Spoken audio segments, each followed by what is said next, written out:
Hello everyone, ഇന്ന് ഞാനൊരു granola റെസിപ്പിയാണ് കാണിക്കുന്നത്. അപ്പോൾ അതിന് വേണ്ട സാധനങ്ങൾ എന്തൊക്കെയാണെന്ന് നോക്കാം. അതിന് വേണ്ടിയിട്ട് ഞാനിവിടെ 1 കപ്പോളം ബദാം എടുത്തിട്ടുണ്ട്, പിന്നെ ഒരു അര കപ്പോളം വാൾനട്ട് എടുത്തിട്ടുണ്ട്, പിന്നെ ഡ്രൈഡ് ആപ്രിക്കോട്ട് കുറച്ചെടുത്തിട്ടുണ്ട്, പിന്നെ പിസ്ത കുറച്ചെടുത്തിട്ടുണ്ട്. ഇതിനൊരു പ്രത്യേക അളവൊന്നുമില്ല, നമ്മുടെ കയ്യിൽ എത്ര വെച്ചാൽ അതിനനുസരിച്ച് എടുത്താൽ മതി. അതുകൂടാതെ ഒരല്പം കാഷ്യൂനട്ട് എടുത്തിട്ടുണ്ട്, പിന്നെ പംകിൻ സീഡ്സ് എടുത്തിട്ടുണ്ട്. ഇത് മത്തല്ലേ അതിൻ്റെ വിത്താണത്. പിന്നെ അര കപ്പോളം ഓട്സ് എടുത്തിട്ടുണ്ട്, പിന്നെ ആവശ്യത്തിനുള്ള ഉണക്ക മുന്തിരി എടുത്തിട്ടുണ്ട്. ഇതൊരു കപ്പോളം എടുത്തിട്ടുണ്ട്. ഇതിൻ്റെ ഏകദേശം ഒരളവ് പറഞ്ഞു തന്നേ ഉള്ളൂ. നമുക്ക് നമ്മുടെ വീട്ടിൽ എത്രയാണോ ഉള്ളത് അതിനനുസരിച്ച് എല്ലാം ചേർത്താൽ മതി. പിന്നെ ഇതുകൂടാതെ ജവാർ ഫ്ലേക്സ് എടുത്തിട്ടുണ്ട്. ഇത് മില്ലറ്റിൻ്റെ ഫ്ലേക്സ് ആണിത്. ഇതിപ്പോൾ കടയിലൊക്കെ ധാരാളം വാങ്ങിക്കാൻ കിട്ടും. അപ്പോൾ ഇത് ആവശ്യത്തിന് ചേർത്ത് കൊടുക്കാം. ഇതുകൂടാതെ ചിയ സീഡ്സ് വേണമെങ്കിൽ നമുക്ക് ഇഷ്ടമുള്ള പോലെ ചേർത്ത് കൊടുക്കാം. പിന്നെ ഫ്ലാക്സ് സീഡ് വേണമെങ്കിൽ ചേർത്ത് കൊടുക്കാം. അപ്പോൾ എന്തൊക്കെയാണ് നമ്മുടെ കയ്യിലുള്ളത് വെച്ചാൽ അതിനനുസരിച്ച് എല്ലാം ചേർത്ത് കൊടുക്കാവുന്നതാണ്. അപ്പോൾ ഇതിൽ ഞാൻ പറഞ്ഞ ഇൻഗ്രീഡിയൻസ് മാത്രമല്ല, നമുക്ക് ഇഷ്ടമുള്ളതൊക്കെ ചേർക്കാവുന്നതാണ്. ഇനി എടുത്തു വെച്ച എല്ലാ ഇൻഗ്രീഡിയൻസും ഒന്ന് നല്ലപോലെ ചൂടാക്കി എടുക്കാം.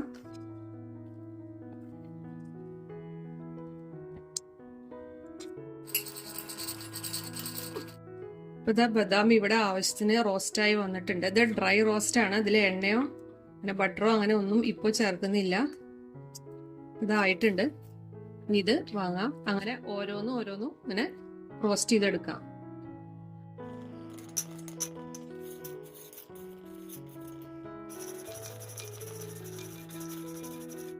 ഇപ്പോൾ ഇതാ കാഷ്യൂനട്ടും വാൾനട്ടും ഒക്കെ നന്നായി റോസ്റ്റായി വന്നിട്ടുണ്ട്. ഇനി ഇതിലേക്ക് അല്പം ചിയ സീഡ് ചേർത്ത് കൊടുക്കാം. 2 ടേബിൾ സ്പൂൺ ചിയ സീഡ് ചേർത്ത് കൊടുക്കുന്നുണ്ട്. ഇത് ചെറുതായി ഒന്ന് ചൂടായാൽ മതി. ഇത് പാകത്തിന് ഇതായിട്ടുണ്ട്. ഇത് വേറൊരു പാത്രത്തിലേക്ക് മാറ്റാം. ഇനി ഉണക്കമുന്തിരി ഒന്ന് നല്ലപോലെ റോസ്റ്റ് ചെയ്തെടുക്കാം. ഞാൻ ഒന്ന് നന്നായി വാഷ് ചെയ്ത് വെച്ചതാണ്, അത് കാരണമാണ് വെള്ളമുള്ളത്. ഇനി നന്നായി റോസ്റ്റായി വരുമ്പോൾ നമുക്ക് ആപ്രിക്കോട്ട് ചേർത്ത് കൊടുക്കാം. ഡേറ്റ്സ് വേണമെങ്കിൽ ഡേറ്റ്സും ചേർത്ത് കൊടുക്കാം. അപ്പം മുന്തിരി ഇവിടെ നല്ലപോലെ റോസ്റ്റായി വന്നിട്ടുണ്ട്. ഇനി ഇതിലേക്ക് ആപ്രിക്കോട്ട് ഇട്ട് കൊടുക്കാം. ഞാൻ ആപ്രിക്കോട്ട് ഒന്ന് കട്ട് ചെയ്തു. ഇനി ഇതൊന്ന് നന്നായി ചൂടാക്കി എടുക്കാം. അപ്പം ഇത് നല്ലപോലെ ചൂടായിട്ടുണ്ട്. ഇനി ഇതൊരു പാത്രത്തിലേക്ക് മാറ്റാം. ഇനി അടുത്തതായി ഇതിലേക്ക് ഒരു 1.5 കപ്പോളം മില്ലറ്റ് ഫ്ലേക്സ് ഇട്ട് കൊടുത്തിട്ടുണ്ട്. ഇനി ഇത് നല്ലപോലെ ഒന്ന് ചൂടാക്കി എടുക്കണം.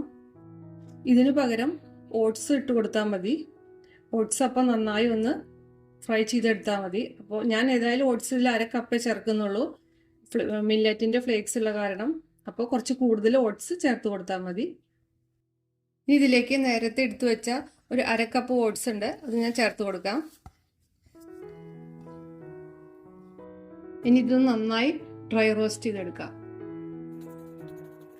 മില്ലറ്റ് ഫ്ലേക്സും ഓട്സും ഒക്കെ ചേർക്കണ കാരണം ഇതിപ്പോൾ ഡയറ്റ് ചെയ്യണ ആൾക്കാർക്കൊക്കെ സ്നാക്സായി കഴിക്കാൻ നല്ലൊരു റെസിപ്പിയാണ് കേട്ടോ ഇത്. അപ്പോൾ ഇത് നല്ലപോലെ റോസ്റ്റാക്കി എടുത്തിട്ടുണ്ട്. ഇനി ഗ്യാസ് ഓഫ് ചെയ്യാം. മിക്സിയിൽ ഒന്ന് ഗ്രൈൻഡ് ചെയ്തെടുക്കാനുള്ള സാധനങ്ങൾ ഞാൻ സെപ്പറേറ്റ് ആക്കി വെച്ചിട്ടുണ്ട്. ഇത് ചെറുതായിട്ടൊന്ന് മിക്സിയിൽ ഒന്ന് ക്രഷ് ചെയ്തെടുത്താൽ മതി, അധികം പൊടിക്കേണ്ട ആവശ്യമില്ല. അപ്പോൾ ഇത് സെപ്പറേറ്റ് ആക്കി വെക്കണം. ഇപ്പോൾ സെപ്പറേറ്റ് ചെയ്ത് വെച്ച നട്ട്സ് എല്ലാം ഇവിടെ മിക്സിയിൽ എടുത്തിട്ട് ജസ്റ്റ് ഒന്ന് കറക്കി എടുത്തിട്ടുണ്ട്. ഇനി നമുക്കിതെല്ലാം കൂടിയിട്ടൊന്ന് മിക്സ് ചെയ്തെടുക്കാം. ഇനി ചെറിയൊരു സ്വീറ്റ്നെസ് കിട്ടാൻ വേണ്ടിയിട്ട് എല്ലാം മിക്സ് ചെയ്തെടുക്കുന്നതിന് മുന്നേ ഒരു 4 ടേബിൾ സ്പൂൺ ശർക്കര പൊടി ഒന്ന് മെൽറ്റ് ചെയ്തെടുക്കാം. ഇത് തികച്ചും ഓപ്ഷണലാണ്. ഇതിലേക്ക് ഒരു അല്പം വെള്ളം ചേർക്കാം, ചെറുതായിട്ടൊന്ന് ഉരുകി കിട്ടിയാൽ മതി. ഇനിയിപ്പോൾ മധുരം വേണ്ടാന്നുണ്ടെങ്കിൽ ഇതിൻ്റെ ആവശ്യമില്ല കേട്ടോ. ഈ ശർക്കര ചേർക്കേണ്ട യാതൊരു ആവശ്യമില്ല. അത് രണ്ടും കൂടി മിക്സ് ചെയ്തിട്ട് നമുക്ക് ഉപയോഗിക്കാവുന്നതേ ഉള്ളൂ. പക്ഷെ ഇങ്ങനെ ചേർക്കുമ്പോൾ ഇത്തിരി ടേസ്റ്റ് കൂടും. ഇപ്പോൾ ശർക്കര ഇവിടെ മെൽറ്റായിട്ടുണ്ട്. ഇനി ഇതിലേക്ക് ഒരു 1/2 ടേബിൾ സ്പൂൺ ബട്ടർ ചേർത്ത് കൊടുക്കാം. ഇത് ഇങ്ങനെ ചെയ്യുമ്പോൾ ഗ്രനോലയ്ക്ക് ഭയങ്കര ടേസ്റ്റ് ആയിരിക്കും, പിന്നെ നല്ല ഫ്ലേവർ ആയിരിക്കും ഈ ബട്ടർ ചേർത്ത് കൊടുക്കണ കാരണം. ഇനി വേണമെങ്കിൽ ഒരല്പം വാനില എസൻസ് കൂടി ചേർത്ത് കൊടുക്കാം. വാനില ചേർത്തില്ലെങ്കിലും യാതൊരു കുഴപ്പമില്ല, ശർക്കരയും ബട്ടറും തന്നെ ആയാലും മതി. ശർക്കരയും ബട്ടറും നല്ലപോലെ മെൽറ്റായി വന്നിട്ടുണ്ട്. ഇനി നമുക്ക് ആ മിക്സ് എല്ലാം കൂടി ഇതിലിട്ടിട്ട് നന്നായി മിക്സ് ചെയ്തെടുക്കാം. ഇനി ഇതെല്ലാം നമുക്ക് ചേർത്ത് കൊടുക്കാം. ഇനി ഡ്രൈ ഫ്രൂട്ട്സ് പൊടിച്ചതും ചേർത്ത് കൊടുക്കാം. ഇനി ഇത് നല്ലപോലെ മിക്സ് ചെയ്തെടുക്കാം. അപ്പോൾ വളരെ ഹെൽത്തി ആയിട്ടുള്ള ഗ്രനോള ഇവിടെ റെഡി ആയിട്ടുണ്ട്.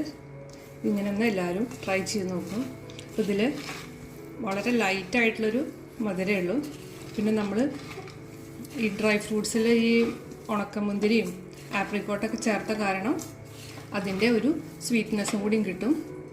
അപ്പോൾ നല്ല ടേസ്റ്റാണ് ഇത് കഴിക്കാൻ. ഇതിൽ വേണമെങ്കിൽ ഡേറ്റ്സും പിന്നെ കപ്പലണ്ടി ഉണ്ടെങ്കിൽ അതെല്ലാം ചേർത്ത് കൊടുക്കാം. അപ്പോൾ എല്ലാവരും ഒന്ന് ട്രൈ ചെയ്ത് നോക്കും.